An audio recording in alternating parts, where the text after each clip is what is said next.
Raz Razgaitis, CEO of FloWater. Thanks so much for coming into Fox 26 Caroline, today. thank you for having me. It's great to be here. We're so excited to talk water because it seems like we have a lot of water issues in our viewing area. We're covering stories of boil water alerts or brown water, and it's just a never-ending problem.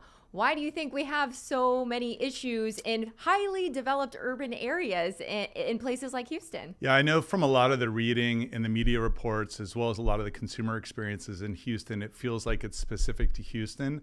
And there are a lot of issues that are specific to Houston, but it's really just a microcosm of what's happening all across the United States. And so I'll come back to that in a second.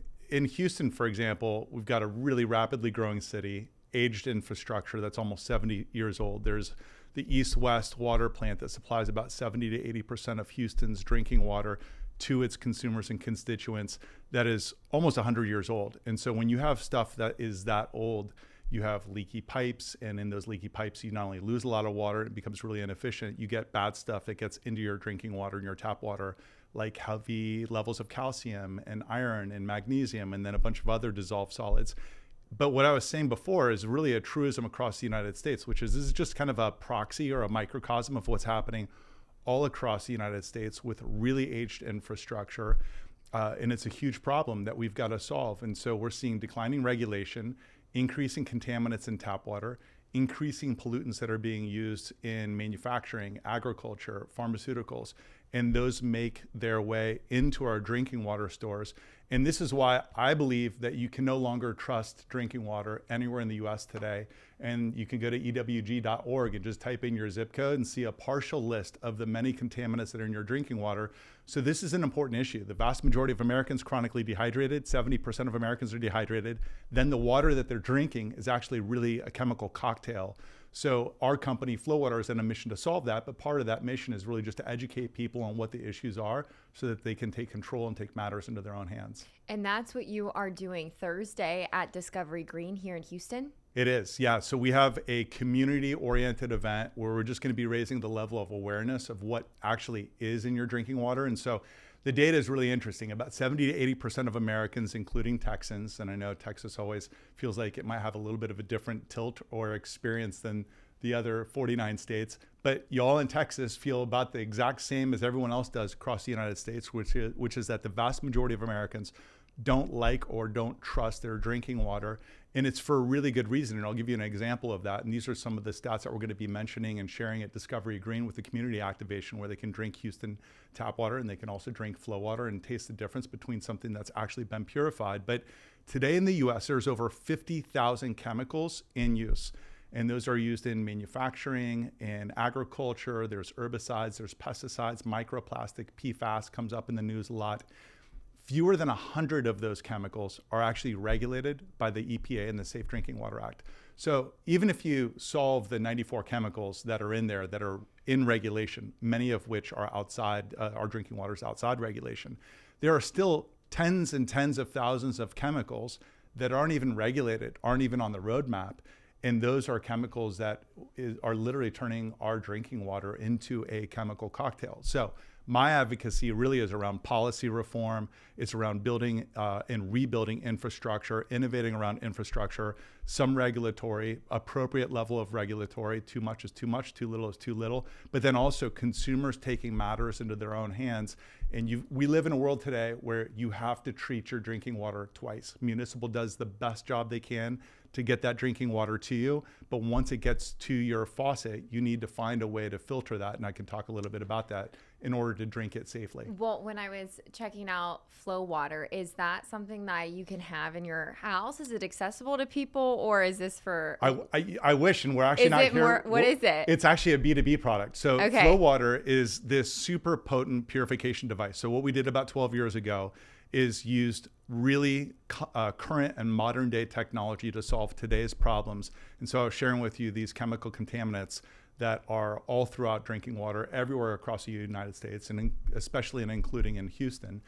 And what the FloWater system is designed to do, and we spent millions of dollars developing this and a long period of time developing this, is it effectively purifies water and removes everything down to 0.0001 microns.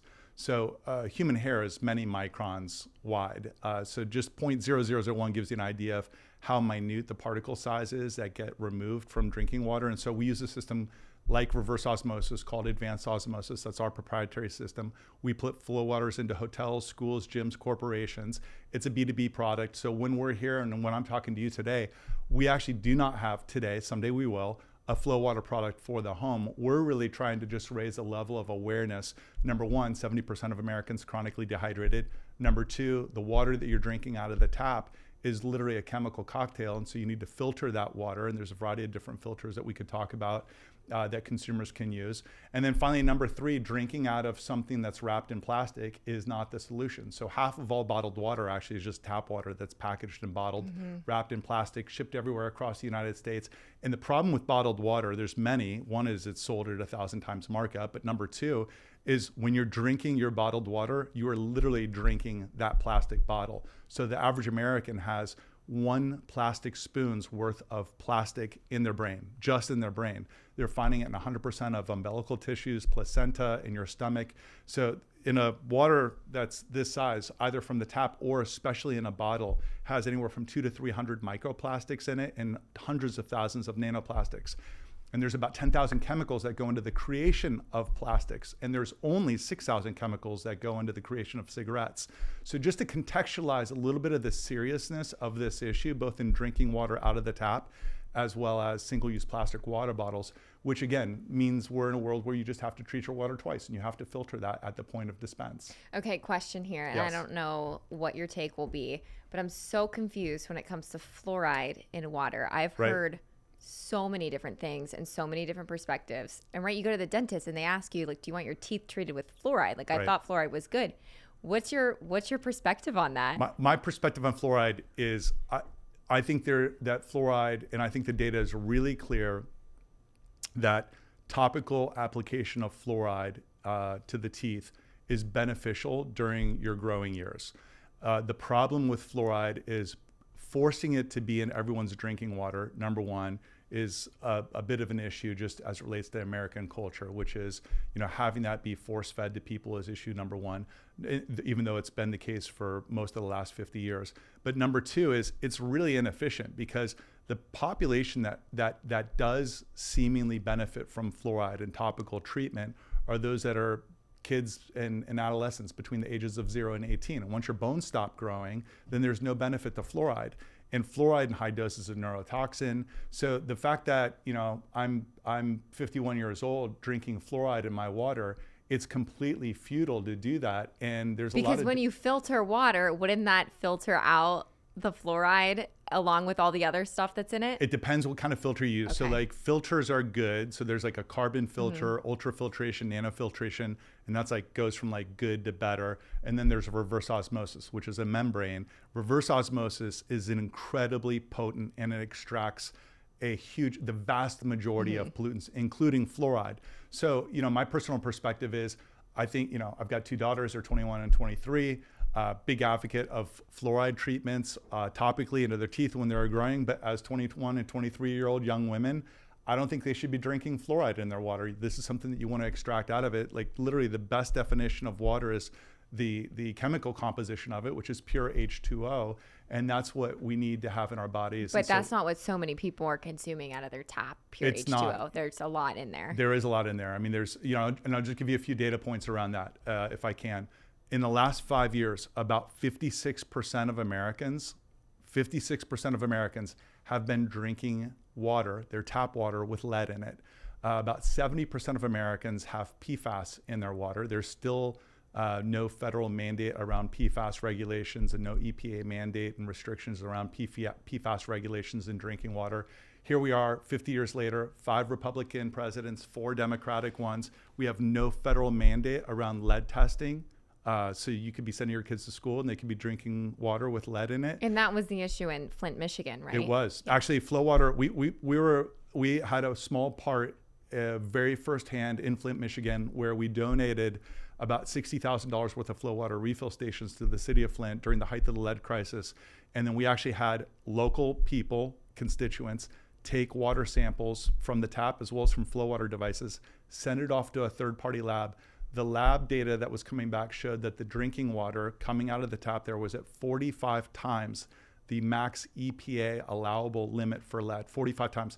The water samples were so dark. I have photos of these that I'd be happy to send you. It looked like dark urine. It looked like someone that was really dehydrated urine. And out of that same water source, the water coming out of the FloWater machine had undetectable levels of lead. And this is the same FloWater system that we put into thousands of schools and thousands of businesses and thousands of hotels across the United States.